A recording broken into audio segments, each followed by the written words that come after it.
사복음서를 보면요, 예수님이 힘들고 답답한 삶의 무게, 또 삶의 현장, 삶의 모습을 가지고 도움을 구하러 오는 사람들을 향해서 자주 이렇게 말씀하셨어요. 내 믿음대로 될지어다. 이 말은 우리가 가진 믿음이 삶의 상황을 해결한다는 겁니다.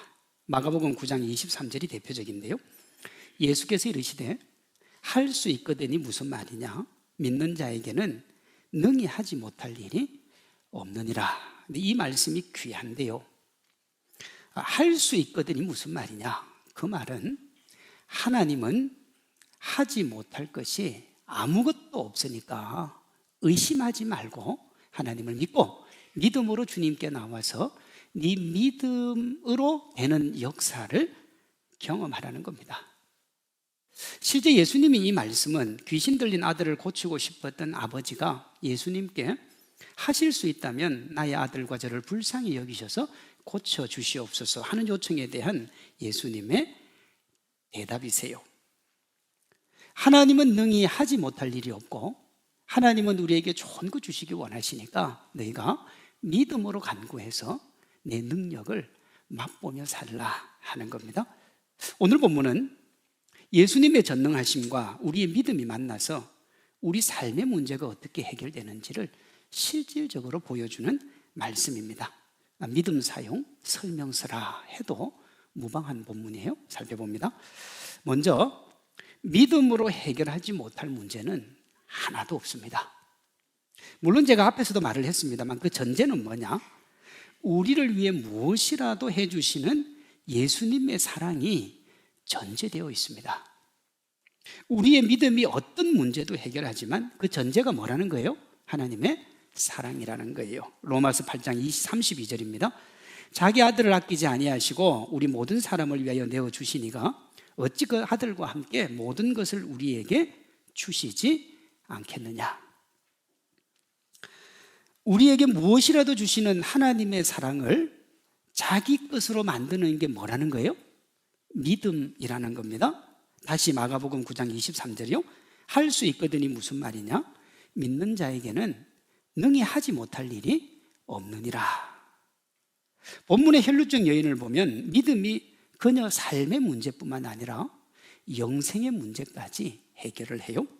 25절 이하에 보면 12년 동안 혈루증을 알아온 한 여인이 예수님을 따라가요. 많은 무리들과 함께요. 이 병은 한 번 하혈을 하면 출혈이 멈추지 않는 병입니다.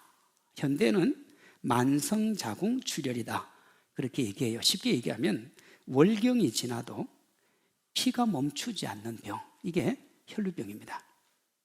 이 자체로도 고통스러운데 율법은 이 병에 걸린 사람을 함부로 대해도 된다고 그렇게 말을 해요. 레위기 15장 25절이요. 여인의 피의 유출이 그의 불결기가 아닌데도 여러 날이 간다든지 그 유출이 그의 불결기를 지나도 계속되면 그 부정을 유출하는 모든 날 동안은 그 불결할 때와 같이 뭐 하다고요? 부정하다 그랬습니다. 근데 부정한 사람과는 가까이 하지 말라고 그랬거든요. 26절에 보면 이 견딜 수 없는 아픔과 고통을 가지고 있는 여인, 그것이 자기에게 너무 많은 아픔이 되고 고통이 되고 괴로웠다 그래요. 27절 28절에 보면 여인이 내가 이 병을 예수님의 옷에 손만 대도 회복될 것이다 라는 그 믿음을 가지고 믿음으로 예수님의 옷에 손을 대요. 어떻게 됐을까요? 29절입니다. 이에 그의 혈루 근원이 곧 마름에 병이 나은 줄을 몸에 깨달았다 그랬어요. 이 같은 내용을 다루고 있는 누가복음 8장 44절은 좀 더 직설적으로 얘기합니다. 예수의 뒤로 와서 그의 옷가에 손을 대니 혈루증이 즉시 그쳤다 그래요. 이렇게 병고침을 받은 여인에게 예수님이 34절에 이렇게 말씀을 하세요. 예수께서 이르시되 따라 내 믿음이 너를 구원하였으니 평안히 가라 내 병에서 놓여 건강할지어다 그랬습니다. 여기 구원의 1차적인 의미는 병고침을 받은 겁니다. 삶의 문제가 해결이 된 거죠. 동시에 영생의 문제도 해결한다고 하는 것이 여기 들어 있습니다.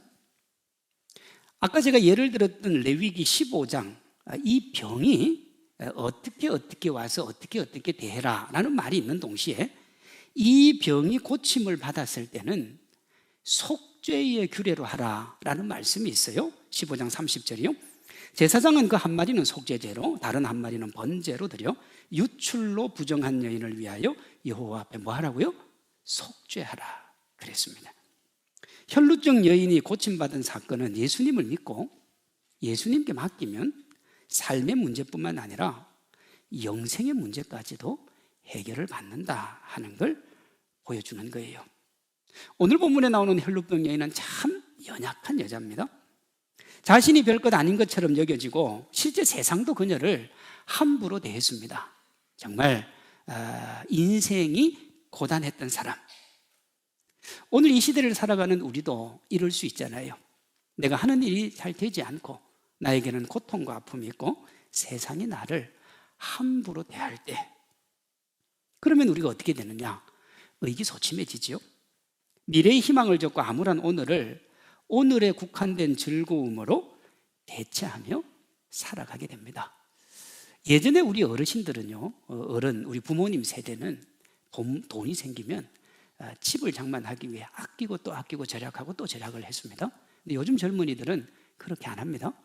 그래서 멋진 차, 빚을 내서라도 좋은 차 타고 다닙니다.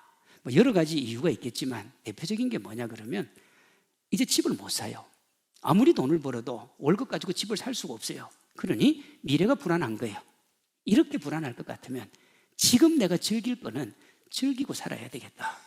제가 지금 무슨 얘기를 드리느냐? 오늘 행복하고 기쁘고 즐겁게 사는 것이 때로는 미래를 포기하고 살아가는 불안과 초조의 다른 모습일 수 있다는 겁니다. 예수님을 믿지 않는 이들은 인생이 그런 것이라고 하고 자기 신세를 한탄할 수 있어요. 그러나 믿음의 사람은 그럴 필요가 없어요. 믿음으로 어떤 문제도 해결할 수 있기 때문에 그렇습니다. 이렇게 적용해 볼 수 있어요. 예수님을 온전히 믿는 믿음은 우리 삶의 모든 문제를 해결합니다. 예수님을 믿는 믿음으로 예수님과 함께 문제를 마주하면 그것이 어떤 것이라도 해결받게 될 줄로 믿습니다. 예수님이 이렇게 말씀하셨어요. 마태복음 7장 7절에요. 구하라 그리하면 너희에게 주실 것이요, 찾으라 그리하면 찾아낼 것이요, 문을 두드리라 그리하면 너희에게 열릴 것이니 구하는 이마다 받을 것이요, 찾는 이는 찾아낼 것이요, 두드리는 이에게는 열릴 것이니라 그랬어요. 내가 내 앞에 다가오는 삶의 문제, 고단한 문제, 고통스럽고 좌절스러운 문제를 해결하는 가장 빠르고 좋은 방법이 뭐냐? 세상 사람들은 자기가 의지하는 세상의 것, 세상의 물질, 세상의 백, 세상의 권력을 찾으면 된다고 그래서 사방으로 백방으로 알아보고 다닙니다만은 이 문제를 해결하는 가장 좋은 방법은 하나님 앞에 나와서 하나님께 무릎을 꿇고 내가 하나님을 믿고 하나님께 나아가오니 하나님이여 내 믿음을 받아주시고 해결해 주십시오. 그게 가장 빠른 것인 줄로 믿습니다. 혈루병 여인처럼 예수님을 구주로 믿는 믿음으로 예수님 앞에 나아가서 여러분 앞에 놓인 문제가 어떤 것이라도 해결받는 그 행복과 기쁨 누리시기를 주님의 이름으로 축원합니다. 그러면 이제 어떤 문제라도 해결받는 그 믿음이 어떤 믿음이어야 하는가 하는 걸 다뤄봐야 돼요. 왜냐하면요, 믿음은 세상의 문제와 영혼의 문제 모두를 해결하는 마스터키입니다. 뭐라도 열 수 있습니다. 뭐라도 해결할 수 있어요. 그런데 믿음이 있다고 하는데 삶의 문제가 해결되지 않는 경우가 적지 않잖아요. 그렇죠? 분명히 나는 믿음이 있다고 그러고 믿음으로 구하고 믿음 좋다는 사람한테 구했는데 해결이 안 된단 말입니다. 왜 그럴까요? 믿음이 해결하지 못할 문제 없지만 해결하기 위해서는 믿음의 순도가 높아야 돼요. 그러니까 믿음의 순도가 높을 때 그때 우리의 문제들이 해결된다는 거예요. 그래서 믿음에서 가장 중요한 것은 믿음 그 자체보다는 믿음의 순도입니다. 본문 27절을 보세요. 예수의 소문을 듣고 무리 가운데 끼어 뒤로 와서 그의 옷에 손을 대니 이는 내가 그의 옷에만 손을 대어도 구원을 받으리라 생각함이라. 이에 그의 혈로 그느니 곧 마름에 병이 나온 줄을 몸에 깨달았다 그랬어요. 옷에만 손을 대어도 구원을 받겠다고 하는 생각은 예수님을 믿는 그 믿음의 순도가 어느 정도 되겠습니까? 내가 옷에 손만 대어도 구원을 받겠다, 이 순도는 어느 정도 되겠어요? 100%는 없습니다. 99.99%. 만약에 이 여인이 말입니다, 내가 이 옷에 손을 대어도 안 되면 어떻게 하지? 대도 좋고 안 되면 할 수 없고, 이건 순도가 낮습니다. 이런 기도, 이런 믿음의 순도를 가지고 기도를 10시간 하는 것보다 순도 99.9%의 1분 기도가 훨씬 낫습니다. 이렇게 얘기하면 그럼 기도 많이 하는 거 소용이 없네요. 많이 하는 게 소용이 없는 게 아니라 순도가 높지 않은 기도보다는 순도가 높은 기도가 훨씬 낫다는 겁니다. 그러면 여러분 보십시오. 순도가 100%인 기도를 만약에 10시간 하면 어떻게 되겠어요? 세상이 다 바뀔 겁니다. 제가 지금 믿음 얘기를 합니다. 믿음은 쇼가 아니라는 겁니다. 주변 시선 고려하면서 예배드리고 찬양하고 기도하는 척하면서 믿음을 이야기하는 사람이 가끔 있습니다. 그게 믿음이 아니라고는 할 수 없어도 순도가 너무 낮아요. 문제를 해결하기에는 턱없이 부족합니다.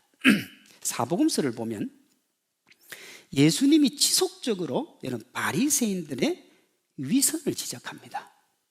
우리가 사복음서를 보면서 바리새인들의 위선을 예수님이 지적을 하니까 바리새인들이 믿음이 없나 보다, 여러분 그렇게 생각할 수 있는데 그렇지 않습니다. 1세기 당시의 유대 종교의 순수성을 유지하며 그것을 가지고 갔던 사람들이 바리새인들입니다. 바리새인들 중에서 성경을 필사하는 서기관들, 성경을 관리하는 서기관들이 나왔고요, 바리새인들 중에서 대제사장들이 나왔습니다. 원래 여러분 대제사장은 누구에게서만 나와야 됩니까? 아론의 계열에서만 나와야 돼요. 그런데 이미 종교가 변질됐기 때문에 바리새인들 중에서 대제사장이 나왔어요. 어쨌든 바리새인들 중에서 대제사장이 나왔다는 것은 그만큼 바리새인들의 신앙이 좋았다는 거예요, 1세기 당시에. 여러분, 그런데 왜 예수님이 그들의 위선을 그토록 지적을 할까요? 그것은 그들 믿음이 쇼였기 때문에 그렇습니다. 마태복음 23장 5절이요. 그들의 모든 행위를 사람에게 보이고자 하나니. 여러분, 우리 믿음의 행위는 누구에게 보이고자 해야 됩니까? 목사가 그 믿음의 행위를 할 때 그 믿음의 행위는 누구 앞에서 해야 됩니까?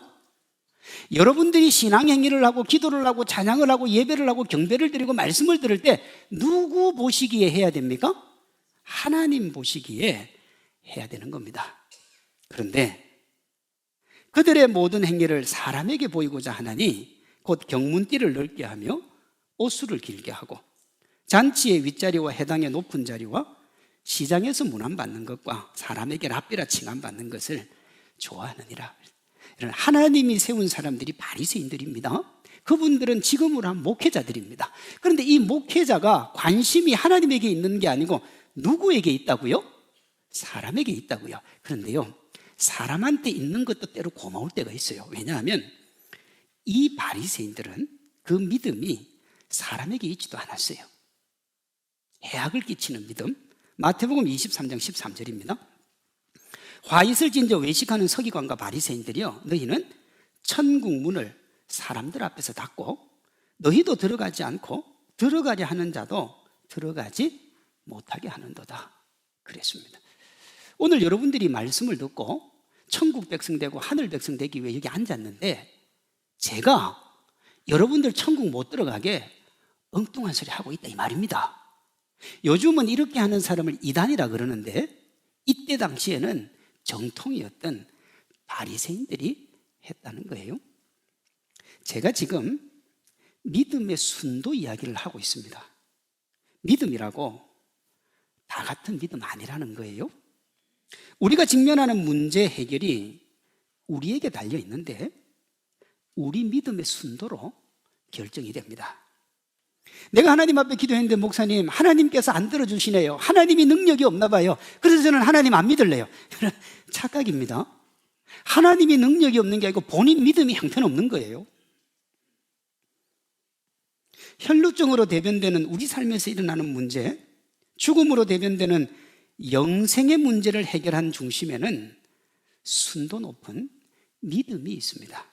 예수님이 혈루병으로 대변되는 삶의 문제 해결해 주시고, 그 다음에 보시면 회당장 야이로의 딸을 죽음에서 일으켜 세움으로 영생의 문제를 해결해 주셨습니다만, 그 이면에는 예수님을 믿는 그들의 뭐가 있습니까? 믿음이 있습니다. 예수님은 우리가 원하는 것, 우리에게 필요한 것은 뭐라도 해주기를 원하세요. 이 주님이에요. 십자가에 못 박혀 돌아가신 분이 뭔들 우리에게 주고 싶지 않으시겠습니까? 그러나 아무리 예수님의 능력이 무한하고 예수님이 무엇이라도 우리에게 주고 싶어도 누구나 그 혜택을 누릴 수 있는 건 아니라는 거예요. 순도 높은 믿음이 있어야 됩니다. 왜냐하면 그 믿음의 분량대로 하나님이 주시기 때문에 그래요. 마태복음 8장 13절입니다. 예수께서 백부장에게 이르시되 가라, 내 믿은 대로 될지어다 하시니 그 즉시 하인이 나으니라 그랬어요. 만약에 백부장이 말입니다, 예수님이 설마 고칠 수는 있겠나, 그러나 주변 사람들이 잘한다고 그러니까 내가 한번 예수님께 부탁을 해보자, 고치면 좋고 안 고치면 할 수 없고, 그랬으면 예수님이 가라, 내 믿은 대로 될지어다 했을 때 하인이 고침을 받았겠습니까? 못 받았겠습니까? 못 받았습니다. 그러면 이것이 예수님의 능력 문제입니까? 백부장의 믿음 문제입니까? 믿음 문제입니다. 그러니 어떻게 해야 되느냐? 믿음의 순도를 높여야 되는 거예요. 우리의 믿음이 분량에 미치지 못할 때 주님이 그 구하는 것을 주고 싶어도 주지 못하잖아요. 그러나 그게 끝이 아니고요, 예수님은 우리가 믿음 부족한 걸 정말 안타까워하세요. 마가복음 9장 18절입니다. 귀신이 어디서든지 그를 잡으면 거꾸러져 거품을 흘리며 이를 갈며 그리고 파리해져 가는지라 내가 선생님의 제자들에게 내쫓아달라 하였으나 그들이 능히 하지 못하더이다. 이 얘기를 듣고 예수님이 이렇게 대답을 하세요. 대답하여 이르시되 믿음이 없는 세대여, 내가 얼마나 너희와 함께 있으며 얼마나 너희에게 참으리요. 제자들이 왜 귀신을 못 쫓아냈습니까? 어떤 이들은 예수님의 능력에 의문을 제기합니다. 예수님이 그것도 못하느냐는 거예요. 이에 대해서 예수님이 뭐라고 하느냐, 이건 내 문제가 아니고 누구 문제라는 거예요? 제자들의 믿음 문제라는 거예요. 다시 마가복음 9장 18절입니다. 내가 선생님의 제자들에게 내쫓아달라 하였으나 그들이 능히 하지 못하더이다. 대답하여 이르시되 믿음이 없는 세대요. 여러분, 믿음의 순도가 100%이면 마귀는 알아서 깁니다. 다시요, 믿음의 순도가 높으면 굳이 기도할 필요도 없어요. 자, 보십시오. 믿음의 순도가 100%는 누굽니까? 인간은 최대 해봐야 99.99%예요. 믿음의 순도가 100%는 누굽니까? 예수님. 그러면 귀신이 예수님 앞에 서면 어떻게 되겠습니까? 마가복음 5장 6절입니다. 그가 멀리서 보고 예수를 보고 달려와 절하며 큰 소리로 부르짖어 이르되 나를 괴롭히지 마소서 하니 이는 예수께서 이미 그에게 이르기를 더러운 귀신아 그 사람에게서 나오라 하셨습니다. 이게 뭐냐 그러면 군대 귀신 들린 사람 얘기하는 거예요. 그 나와가지고 돼지떼에 들어가서 돼지가 몰살을 하잖아요. 군대 귀신이에요. 근데 예수님이 나오라 소리도 안 했어요. 그런데 귀신이 자기가 먼저 예수님 알아보고는 아유, 하나님의 아들이 여기 왜 왔습니까? 나를 괴롭히지 마십시오. 그게 무슨 말이에요? 이미 자기가 나가야 된다는 걸 알고 있는 거예요. 예수님이 제자들에게 믿음이 없다고 하셨지만 그들에게 믿음이 아예 없었다, 그렇게는 말할 수 없어요. 왜? 고치려고 시도했다는 건 믿음이 있었다는 거잖아요. 그럼 뭐가 없었어요? 순도가 낮았던 겁니다. 순도가. 그들이 자기 앞에 문제를 해결하지 못한 원인은 예수님에게 문제가 있는 게 아니라 믿음이 작았기 때문에 그런 거예요. 오늘 말씀으로 하면 여러분, 믿음의 순도 얘기입니다. 믿음의 순도. 우리가 왜 삶의 문제 앞에 두려워 떱니까? 크시고 위대하시고 무소부재하시고 모든 것을 다 할 수 있는 하나님을 믿는데도 불구하고 왜 한없는 염려와 근심과 걱정 가운데 살아가냐 이 말이에요. 이런 문제가 우리에게 오는 건 우리가 어떻게 할 수 없어요. 그렇죠? 세상이 끊임없는 문제 속에서 우리가 문제를 살아가니까. 그러나 그 문제를 두려워하지 않을 수는 있어요. 왜? 전능하신 하나님이 우리 아버지니까. 그런데 왜 두려워합니까? 믿음이 작아서 그렇습니다. 왜 문제가 해결되지 않습니까? 믿음이 작아서 그렇습니다. 해결할 만한 믿음이 있으면 어떤 문제도 문제가 안 돼요. 그럼 목사님, 해결이 안 될 때도 있잖아요. 믿음이 있으면 해결되지 않아도 그 믿음으로 이기고 하나님의 때를 기다립니다. 두려워 염려하며 걱정하며 초조해하고 불안해하면서 부들부들 떨지 않는다는 거예요. 모든 것이 우리 믿음에 달려 있습니다. 답답한 인생길이 여러분에게 달려 있다고요. 절대로 열리지 않는 고단한 인생의 문, 희망으로 열기를 여러분이 가지고 있는데 그게 뭐예요? 하나님을 믿는 믿음인 겁니다. 본문 34절이요. 예수께서 이르시되 딸아, 내 믿음이 너를 구원하였으니 평안히 가라. 내 병에서 놓여 건강할지어다. 믿음의 순도를 높이면 절대로 열리지 않을 것 같은 단단한 벽이 열릴 줄로 믿습니다. 누구도 생각하지 못했던 새로운 길로 열릴 수도 있습니다. 우리가 생각하지 못할 수 있어요. 여러분 구약 성경에 보면 이스라엘이 홍해 앞에 이르렀을 때요, 뒤에는 애굽의 군대가 없고 앞에는 홍해 바다가 있었단 말이에요. 이건 인간적으로 어떻게 해결할 방법이 없어요. 그런데 모세가 하나님 앞에 맡기니까 어떻게 됩니까? 하나님이 바다 밑에 준비한 길을 물을 갈라서 열어주셨다고요. 신약에 보면 거친 풍랑이 있는 바다 위에 어떻게 대책이 없는 그 상황 속에서 베드로가 살려달라고 주님에게 손을 내미니까 주님이 어떻게 해줘요? 이 바다는 너무 깊어서 가를 수 없으니까 바다 위를 걷게 하시잖아요. 여러분 바다가 갈라져서 바다 속 길을 걷거나 바다 위를 걷는 건 우리의 옵션이 아닙니다. 그렇죠? 그건 하나님의 옵션이에요. 이 하나님의 옵션을 우리가 경험할 수 있는 길이 뭐라고요? 믿음이요. 혈루병 여인처럼 그저 그렇게 살다가 인생이 희망과 기쁨의 인생으로 바뀌는 그 포인트가 어디냐? 믿음입니다. 여러분의 믿음이 예수님께 인정받아서 어떤 문제도 해결받는 행복과 기쁨 누리시기를 바랍니다. 제가 믿음의 행복과 기쁨을 누릴 두 가지 팁을 드리겠습니다. 하나는 교회만 다니는 수준을 넘어서야 돼요. 뭐 해야 된다고요? 교회만 다니는 수준을 넘어서야 돼요. 이걸 조금 수준 있는 얘기로 하면 자기 만족과 유익을 우선하는 종교 생활을 넘어서 자기를 부인하고 예수님을 드러내는 신앙생활을 하는 겁니다. 내 삶의 정체성, 내 삶의 뼈대를 예수님의 십자가와 부활로 견고하게 하는 거예요. 인천에 가면 청라지구라는 데가 있습니다.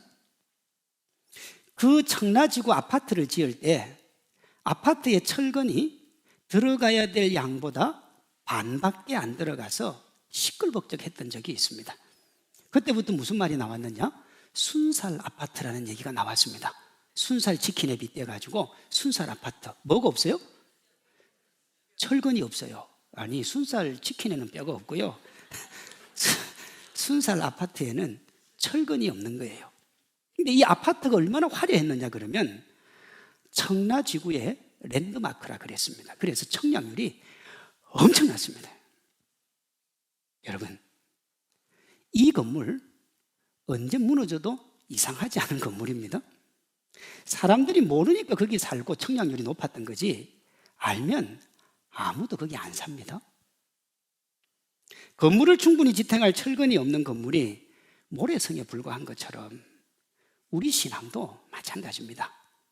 우리가 세상에서 가질 것 다 가지고 누릴 것 다 누리고 그래서 주변 사람들한테 존경과 사랑을 받고 정말 당신이 어떻게 믿음 생활을 잘했길래 그런 하나님의 축복을 받았습니까? 소리를 들어도 본인이 알잖아요. 내 안에 주님을 위한 사랑이 없고 주의 은혜가 없고 주의 기쁨이 없으면 그 인생 모래성에 불과한 겁니다. 아무리 화려하고 아무리 멋진 인생 살아도 그 기초가 예수님이 아니면 헛되고 허망한 거예요. 솔로몬이 얘기했잖아요. 헛되고 헛되며 헛되고 헛되니 모든 것이 헛되니까 너희는 청년의 때부터 하나님을 경배하고 하나님을 섬기라고요. 이 헛된 삶을 뛰어넘는 것이 교회 다니는 교인을 넘어서 예수님을 믿고 따르는 제자가 되는 겁니다. 교인을 넘어서 제자가 되는 거예요. 하나님도 우리가 우리의 만족과 유익을 위한 종교 생활을 넘어서 하나님을 주인으로 모시는 신앙생활을 하라 그래요. 신명기 6장 5절입니다. 너는 마음을 다하고 뜻을 다하고 힘을 다하여 주 너의 하나님을 뭐 하라고요? 사랑하라. 뭘 해가지고요? 마음을 다하고 뜻을 다하고 힘을 다하고, 이걸 한 단어로 하면 전심으로 하는 말이 되는 겁니다. 어떤 문제도 해결할 수 있는 믿음을 위해서 난 교회와 관련된 것은 최소한으로 줄이겠다 하는 마음을 뛰어넘어야 되는 거예요. 교회만 다니는 수준 뛰어넘기로 다짐하시기를 바랍니다. 예수님께 인정을 받는 또 다른 하나의 팁은 믿음의 질을 높이는 겁니다. 믿음에서 중요한 것은 양보다 순도에 있습니다. 양이 필요 없다는 말이 아니에요. 순도가 먼저라는 거예요. 예수님이 그걸 이렇게 말씀하셨어요. 마태복음 17장 19절이요. 제자들이 조용히 예수께 나와 이르되 우리는 어찌하여 쫓아내지 못하였나이까? 이르시되 너희 믿음이 어떤 까닭이라고요? 작은 까닭이라 진실로 너희에게 이르노니 만일 너희에게 믿음이 겨자씨 하늘만큼만 있어도 이 산을 명하여 여기서 저리로 옮겨지라 하면 옮겨질 것이요. 또 너희가 뭐가 없어요? 못할 게 없다 그랬어요. 못할 게. 뭐가 있으면요? 아니 그 믿음이 아니에요. 겨자씨 하늘만한 믿음. 뭐 큰 것도 아니고 대단한 것도 아니고 겨자씨 하늘만한 믿음이 있어도 산도 옮겨지고 너희가 뭐 할 게 없다고요? 못할 게 없다 이 말이에요. 그럼 예를 들어서 우리가 산을 옮기지 못하고 못할 게 많잖아요. 그러니 우리는 무슨 믿음도 없는 거예요. 겨자씨 하늘만한 믿음도 없어요. 순도가 그 정도 떨어진다는 얘기예요. 그럼 믿음 순도에 관한 얘기를 제가 하고 있습니다. 양보다 순도가 먼저라는 겁니다. 예수님이 이걸 직접 보여주신 사례가 하나 있어요. 마태복음 15장 28절. 예수께서 대답하여 이르시되 여자여 내 믿음이 어떻다고요? 크도다. 내 소원대로 되리라 하시니 그때로부터 그의 딸이 나으니라 그랬어요. 예수님의 극찬이죠. 이 극찬을 듣고 딸의 병이 나은 가나안 여인의 믿음이 도대체 어느 정도냐? 마태복음 15장 바로 앞절인 27절에 나옵니다. 여자가 이르되 주여 올소이다마는 개들도 제 주인의 상에서 떨어지는 부스러기를 먹나이다. 이 가나안 여인, 두로와 시돈 지역에 사는 이방 여인 가나안 여자가 예수님에게 와서 내 딸을 좀 살려달라고 그랬어요. 그런데 예수님이 뭐라고 했느냐? 자녀들의 떡을 취해서 개들에게 주님이 마땅치 않다. 그러니까 이 여자를 뭐라고 그랬어요, 예수님이? 개라고 그런 겁니다, 개.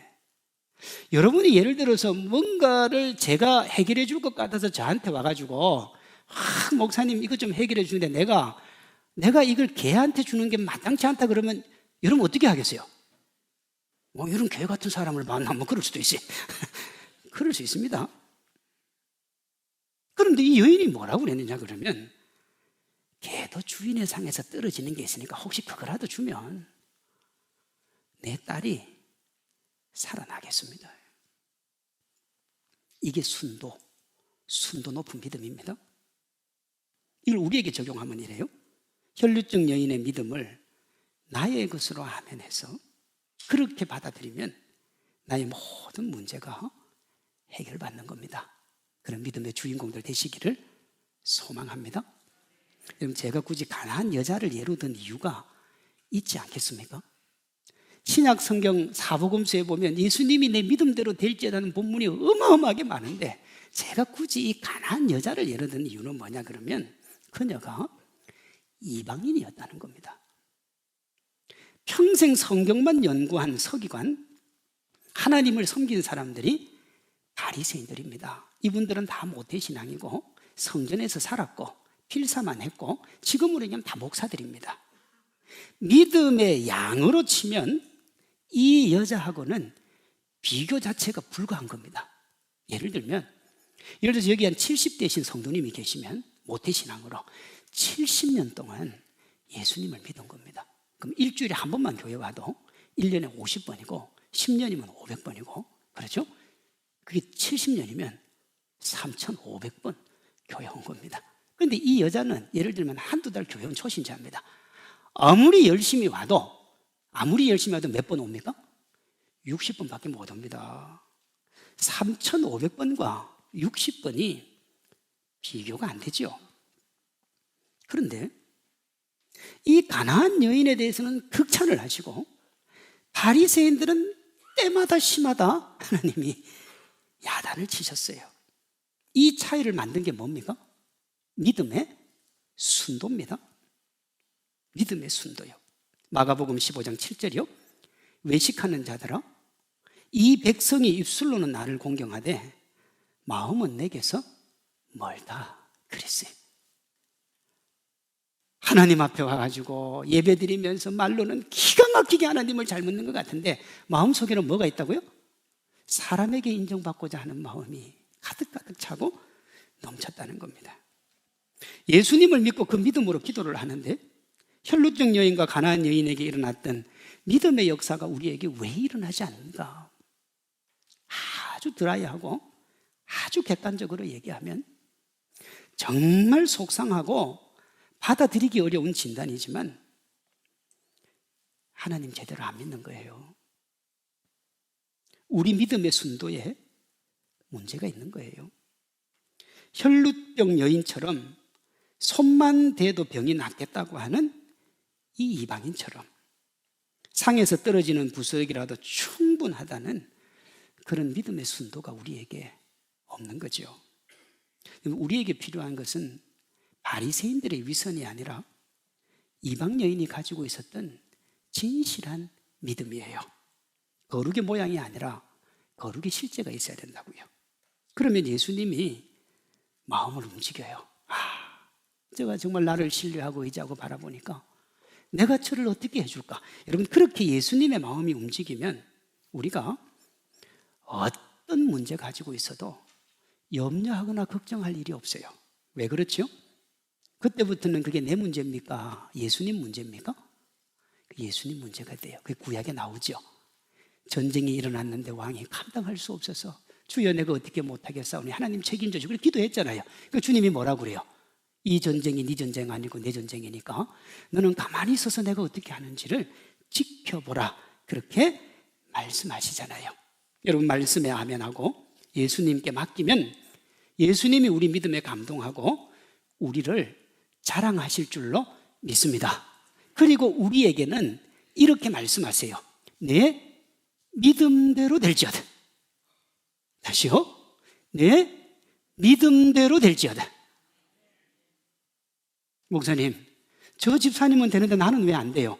믿음의 문제라니까요. 저 집사님은 믿음이 좋고 내가 믿음이 없는 거예요. 그러니까 그런 얘기 자꾸 하고 다니면 자기 믿음 없다는 거 펴내는 거죠. 무슨 말인지 알겠습니까? 그런 얘기 할 시간에 뭐 해야 돼요? 새벽에 나와서 성경 하나 더 보고 기도 한 번 더 해야죠. 그게 맞는 거예요. 왜 저 집사님 기도는 들어주고 내 기도는 안 들어주지? 하나님 나 안 믿겠어요. 그건 하나님 문제가 아니고 누구 문제라고요? 본인 문제예요. 본인 문제예요. 정도와 내용의 차이가 있을 뿐, 이 땅을 살아가는 사람 중에 고단하지 않은 사람, 답답하지 않은 사람은 아무도 없어요. 오늘 본문의 혈루증 여인을 보세요. 25절입니다. 12회를 혈루증을 알아온 여자가 있어 많은 의사에게 많은 괴로움을 받았다 그랬어요. 이게 고쳐질 병이면 한 명만 찾아가도 고침을 받을 텐데 아무도 못 고치니까 많은 의사에게 많은 괴로움을 받았고요. 가진 것을 다 허비했는데 효용은 없고 병원도 위중해졌고 이런 경우가 있잖아요. 12년 동안 그랬으니까 얼마나 지긋지긋했겠어요. 앉아서 기다린 것도 아니에요. 한번 고쳐보려고 부단히 노력하고 수고한 거예요. 우리에게 그런 게 있을 수 있잖아요. 내 앞에 다가온 이 문제 해결하려고 수년, 수십 년 그렇게 수고하고 노력하고 지겨울 만큼 다가왔는데 해결이 안 되는 거예요. 더 악화가 되는 거예요. 가지고 있던 것마저 다 사라지는 거예요. 아무 효용이 없었다는 말이 그 말입니다. 예수님이 이런 그녀를 찾아오셨고 여인은 믿음으로 자신의 문제를 해결한 거예요. 감사한 것은 우리가 예수님에게 갈 필요가 없고 예수님도 우리에게 올 필요가 없다는 거예요. 왜 그렇죠? 우리가 예수님을 믿는다고 하는 순간 예수님은 언제나 우리와 함께 하시기 때문에 그렇잖아요? 그러니 우리가 예수님에게 갈 수고를 안 해도 되고 예수님이 우리에게 올 수고를 안 해도 돼요. 그럼 뭐만 하면 돼요? 믿음으로 맡기기만 하면 돼요. 그렇게 하면 12의 혈루증처럼 평생토록 내가 해결되지 않아서 안고 실험하는 그 문제 해결될 줄로 믿습니다. 이 믿음, 방금 여러분이 한 그 믿음의 아멘이 어느 정도의 순도냐에 따라서 해결이 되기도 하고 되지 않기도 한다 그랬습니다. 나의 전부를 앗아갈 것 같은 두려움의 문제, 주님을 믿고 주님께 맡기면 주님이 다 해결해 주실 줄로 믿습니다. 해결이 안 되면 어떻게 한다고요? 믿음으로 하나님의 때를 기다리면 되는 겁니다. 적지 않은 사람들이 자기 앞에 다가오는 문제를 문제라고 하면서 그 문제에 짓눌려 살아가요. 그러니 어떻게 되느냐? 그 문제 때문에 인생도 열리지 않고 생각도 열리지 않고 괴로워서 못 사는 거예요. 여러분, 진짜 문제는 문제가 아니라 우리 믿음의 질입니다. 우리 앞에 놓인 또 놓일 어떤 문제라도 그 믿음, 그 해결할 수 있는 믿음만 있으면 다 아무 문제 없이 해결될 줄로 믿습니다. 그러니 우리가 해야 될 가장 시급한 것은 뭐냐? 문제 해결이 아니라 그 문제를 해결할 믿음의 질을 높이는 거예요. 구체적으로 교회만 다니는 수준을 뛰어넘어라 그랬습니다. 이 말을 달리하면 자기를 위한 종교 생활을 넘어서 예수님의 기쁨을 위한 신앙생활로 나아가야 된다 그랬어요. 다음으로 믿음의 질을 계속 높여가야 된다 그랬습니다. 우리 교회는 가정성경 공부 순모임, 또 일주일에 한 번 이상 새벽기도 하자는 111 새벽기도도 있고 한 영혼 구원하자는 119 영혼 전도도 있습니다. 여기서부터 시작하시기를 바랍니다. 이 자리에 있는 우리 모두가 믿음의 순도를 높여서 여러분 앞에 놓인 문제가 어떤 것이라도 우리 예수님께 해결받아 행복과 기쁨 가득가득 넘치시기를 주님의 이름으로 축원합니다.